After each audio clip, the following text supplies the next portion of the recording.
So ngayon, yung application po ninyo is makikita po dito. Yung application po ninyo. Kanina kasi nasa establishment, so ngayon nasa application na siya. So dito meron pong remarks na check for completeness. No, pag yan po ay naging captured payment na, ito, no action required pa sa required action. So once yan po ay nag captured payment, no, ito po siya, pag once nag captured payment, so yun po yung time na magbabayad na po kayo through Paymaya. Just simply click lang po yung portion na po yun. Ngayon, as may captured payment na po yung ating establishment, click lang po natin yung ito. Then makikita po ninyo may captured payment po dyan. Click lang po natin yung captured payment. No? Then, so ito po yung babayaran ng ating kliyente. Nakalagay po dyan yung 10% no, 500 pesos. Pero kung gusto nyo naman po makita kung magkano, meron po siya dito sa application po niya, yung kung magkano yung babayaran, gusto nyo makita. So dito po siya sa part na to. Click nyo po yan, then access full details. Tapos po sa pinakababa po is meron po siyang assist order of payment. So yan po yung order of payment.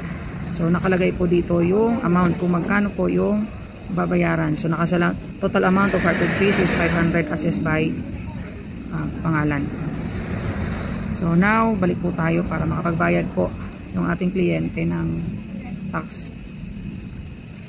Yan po siya. Then Maya po ang choosing option, proceed to this payment. Then after that po Maya po ulit. Then may charge po siya, no? Nakita natin convenience fee at electronic processing fee. Tapos pay now po. Then proceed to this payment. Pay now. So Maya po. So mag-open po yung Maya account ni client. So stop. Pay now. So yan. So then back. Ayan na po, may receipt na siya, automatic. Then pwede po tayong magbaback po siya doon sa merchant po kung saan.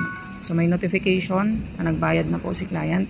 Then babalik po siya doon. Then ito po yung success na nakapagbayad po siya din back.